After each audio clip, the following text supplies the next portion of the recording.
নেপালে ভয়াবহ হরপা বান, মুহূর্তেই ধ্বংস হয়ে গেল বহু ঘরবাড়ি, সেতু নিখোঁজ বহু। নেপালের রসুয়া জেলায় ভয়াবহ হরপা বান, ভোতেকৌশী নদীতে আচমকা জলস্তর বেড়ে যাওয়ায় বিপর্যস্ত নদী তীরবর্তী একাধিক এলাকা, তলিয়ে গেছে একের পর এক সেতু। বুধবার সকাল 9টা নাগাদ তিব্বত সীমানা পেরিয়ে এই প্রবল ও অভূতপূর্ব জলের স্রোত নেপাল সীমান্তে প্রবেশ করে।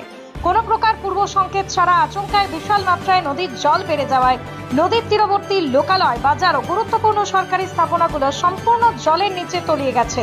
রসুয়া জেলার একাধিক এলাকায় কার্যত ধ্বংসলীলা চালিয়ে গিয়েছে এই হরপা বান। বন্যা পরিস্থিতি তৈরি হওয়ায় নিখোঁজ বহু মানুষ।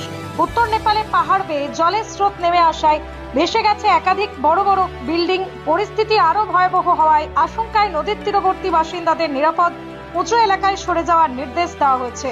পরিস্থিতির দিকে নজর রেখেছে প্রশাসন। ক্ষয়ক্ষতির পরিমাণ জানা যায়নি।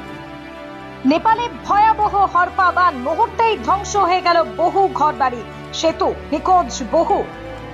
নেপালের রসুয়া জেলায় ভয়াবহ হরপা বান, ভোতেকৌশী নদীতে আচমকা জলস্তর বেড়ে যাওয়ায় বিপর্যস্ত নদী তীরবর্তী একাধিক এলাকা, তলিয়ে গেছে একের পর এক সেতু। বুধবার সকাল 9টা নাগাদ তিব্বত সীমানা পেরিয়ে এই প্রবল ও অভূতপূর্ব জলের স্রোত নেপাল সীমান্তে প্রবেশ করে।